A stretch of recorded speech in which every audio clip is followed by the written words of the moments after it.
Please welcome to the stage, Dietmar Dahmen.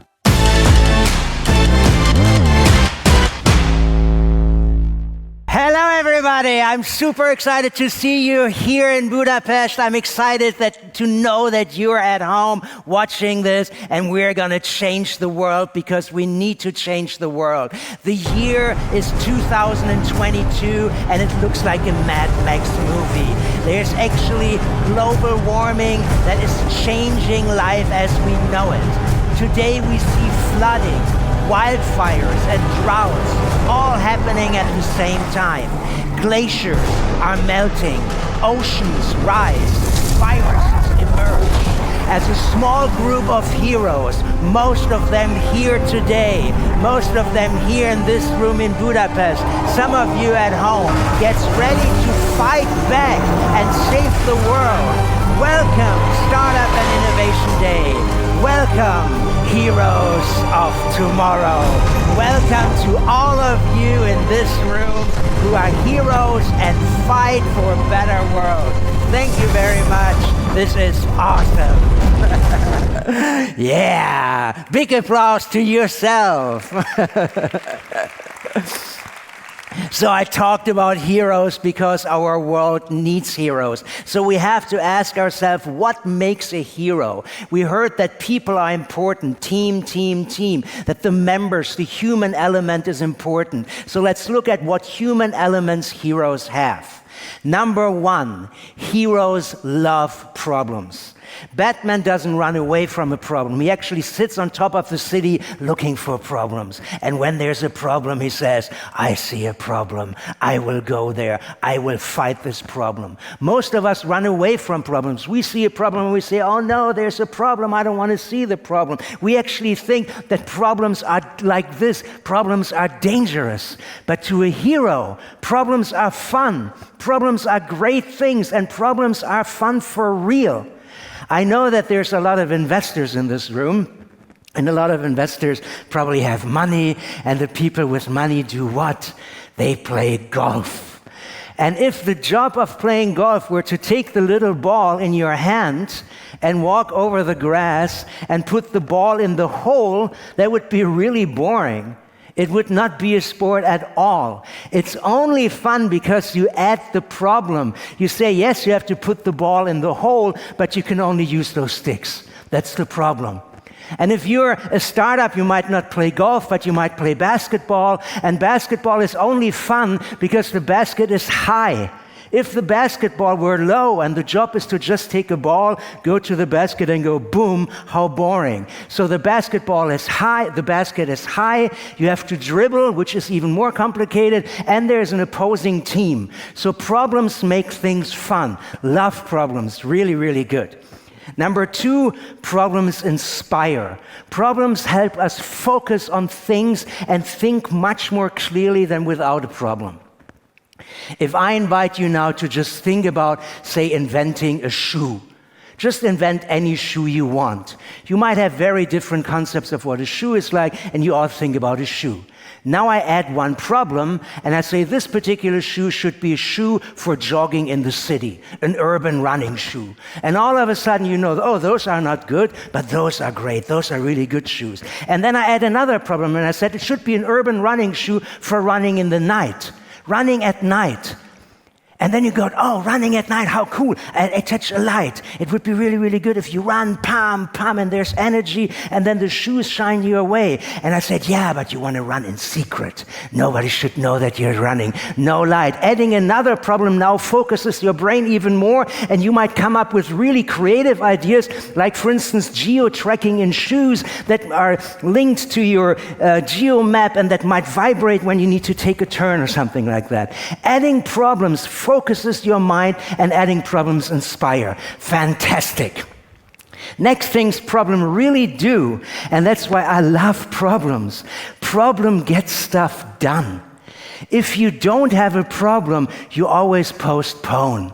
If you don't have a problem, you say, yeah, I'll go to the gym next year. I will stop drinking 2 years from now, not now. But if a doctor says, hey, you drink one more drink and you might need a new liver, then you stop immediately. It's not a nice thing, but it helps you acting. So problems love acting fast. If there's a problem, if you see somebody fall down, you immediately go boom and help that person up. You don't wait.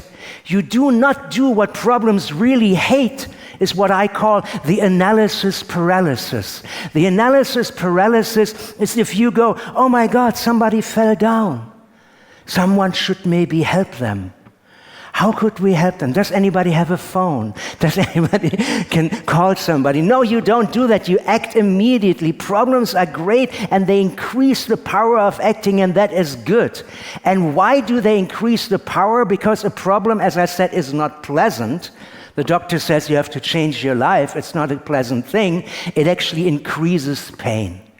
So a problem increases pain. And pain is a great reason to be creative, because we all want to avoid pain. We don't want pain, we want to get rid of pain. If we look at the level of pain and the level of innovation, and you have a really low level of pain, it is very likely that your level of innovation is also relatively low, and that you come up with a relatively small idea. This is what's called safe progress, incremental innovation. You do something new, but it's not radical. A company that now has a big problem but didn't have a problem before is Kinder. They make chocolate, and that's their packaging for Kinder. Zero problem, and that's the level of innovation. That's the brand new packaging. Boom. Exactly. It's not a radical change. Why should they change? So it's a very small idea, just doing a little mini step forward to change something, right? But if the level of pain is high, then the level of innovation is high, and your ideas get really big and radical. That is what's called radical progress. That is disruptive innovation. That is doing things that have never been done before. We all suffered. Even this event didn't happen last year because there was COVID. And then they came up with a solution that is completely radical. The first mRNA vaccine ever, not really tested before, because we said we need to do it now. Boom. If you work in a company and you couldn't work, you said we need to do home office now. Boom. We need to order food now. Restaurants are closed. Boom. It's not pleasant, but it's acting, it's big, it's thinking, and it's awesome. So the insight here is that the bigger the problem, the bigger the hero. If you have a big problem, you should be thankful, because it shows that you are a big hero. Darth Vader is a really evil person, and that's why Luke Skywalker can fight him. If Darth Vader were a regular guy, Luke would be a regular hero, right? So you have to have a big villain. So let's look at our biggest problem today, and there it is. The biggest problem that we have today is that our planet is seriously under fire. This is our planet. You see it, it's really beautiful. And the planet was fantastic for millions and millions of years, until at one point humans came. And humans had one thing that made us really, really big, and that thing, you might know, is fire. Humans invented fire. And what did they burn? They actually went to the areas that had maybe some trees, and then the leaves of the trees fell down, and they burned them when they're cold. So every once in a while, when a human was cold, they burned a little bit of a tree. Oops, and it was okay, but it was not that dramatic. Nothing really happened. It's just a little bit of burning. And then at one point, the trees all fell down, and then they compressed over millions and millions and millions of years, and they made oil and coal over millions and millions of years. Then, like 100 years ago, the people said, you know what, I think we're not doing it just at night, we do it constantly, let's make a little factory, and in the factory we burn a little of that oil and coal that we find, but not a lot. It was very much like putting a flame to the planet. It's not as nice as it is, and it doesn't really go really deep into the oil and the coal, but it's still warming it up ever so slightly, and you feel a change. And the thing is that the people here feel the change, but the people here don't feel the change. So they say, yeah, they're making it a little bit warmer down there, but it doesn't affect me. And then 20 years ago, we put it to an industrial scale because we said, we don't want to burn just a little bit with a little flame. I want to go down to millions and millions of years of trees compressed into coal and into oil. Let's industrialize this thing. And the industrialization of this is not just a little a little candle. That's actually a flamethrower. So what you do now is you put the flamethrower to the globe and you say, oh my God, what is happening now? And you can probably see that the surface of the globe is changing. The glaciers are melting. The things are happening, and it's really, really, really terrible. And that is not a good thing. We don't want to live on this planet. So what can we do? You have to stop this, and you have to do it a little bit. So every step back is already good. Even if you just stop eating meat, it's already good. But the best thing is not just to do a little step back. The best thing is to be much more drastic. So the best thing is to actually move away completely and shut the flame off. If you shut the flame off, then the planet can survive. It is already a little bit compromised, but it's not broken yet. It is not burning yet. You have time to change it. And where's my fireman? There you are. He was just here to observe this so that nothing happened. And I said, no, nothing will happen, because we have smart people in the room that can stop the planet from getting really crazy. And here you can see, oops, I cannot move this. Here you can see how crazy the planet is already. There's a couple of bumps and stuff like that. That's not a good thing.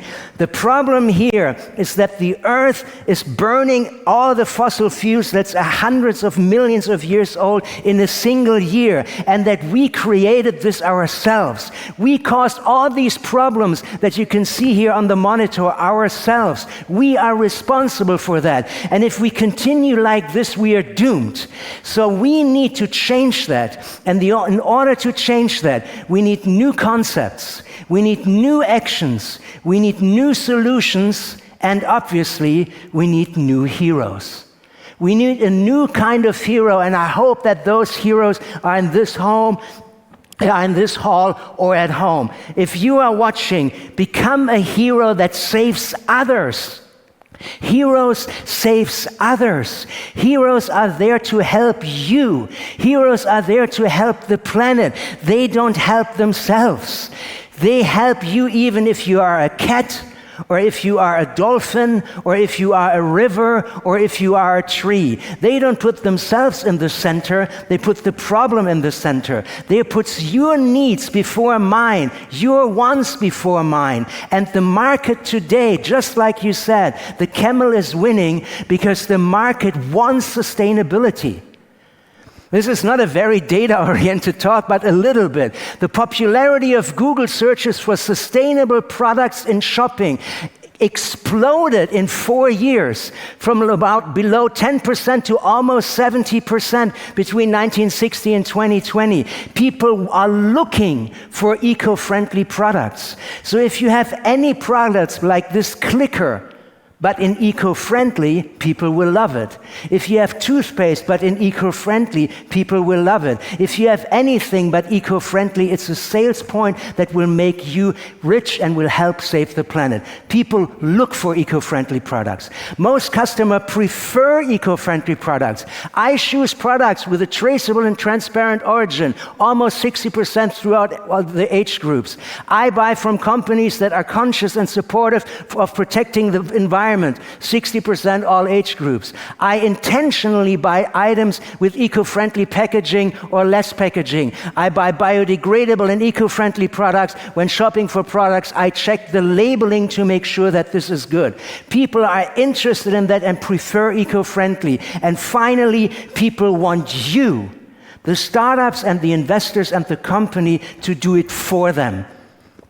They are expecting, 87% are expecting companies to do a lot more or somewhat more about saving the planet than before. This means that your future customers want you to help them be better and more eco-friendly. If you come up with great tasting products like Beyond Meat, where you don't have to have meat and it's vegetarian, people will love you for it, people will eat it, and people find upgrade themselves. People find themselves better. So get ready and deliver what's expected from you. Last point in the hero things is that heroes don't talk. Heroes are ready to act. Heroes just don't listen and look and observe and do the analysis paralysis. People see the problem, help the people with it in need, and act. And that is very important, and it's easier said than done. In order to act, sometimes you have to change what you're doing before, right? And Superman is changing what he's doing before. When he came to planet Earth, he was Clark Kent, there he is, and he worked as a reporter. And he knew, I'm a reporter, I'm Clark Kent, that's what I do, but I want to be Superman, I want to be somebody else. So I need to change. So I have to get rid of the old things that I invested in, like shoes and a suit and a tie, and I actually have to get rid of this. And it's an expensive thing because you just invested in this new technology that you totally understand. You can wake him up at 3 a.m. in the morning, do your tie, clack, clack, clack, clack, clack, boom, done, all cool, but it's not needed anymore. And that is not just the problem there. The problem is that the tie is linked to another person, to somebody he loves. And this other person is his girlfriend, Lois Lane. And Lois Lane gave the tie to Clark Kent, not knowing that he wants to be Superman. And when he says, Lois, you know what, I'm going to get rid of the tie, what does she say? She says, that can't be done. Are you crazy? This tie gave you all the jobs. You won the Pulitzer Prize because you wore a tie, that you had the dinner with the prime minister where you did the interview that won you the Pulitzer Prize. And you have to say when you're Clark Kent, yes, I respect that. The tie was good for the old self I used to be.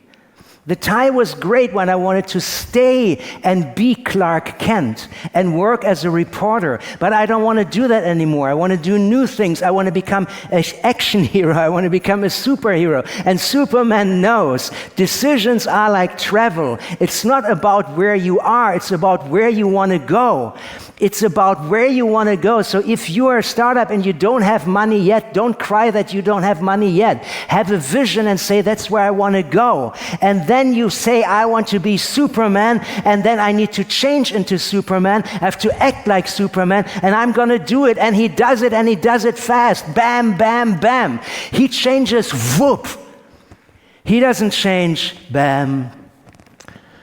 And then 4 months later, bam, and then maybe, I don't know, in the fall, another bam. He does it immediately, and he does it full blast. And it's not just the tie and his shoes. There's millions and millions of things where millions of people say that can't be done. And if you're a startup, you know this. The can't be done wall. It's the wall of can't be done. Everybody knows where your idea wouldn't work.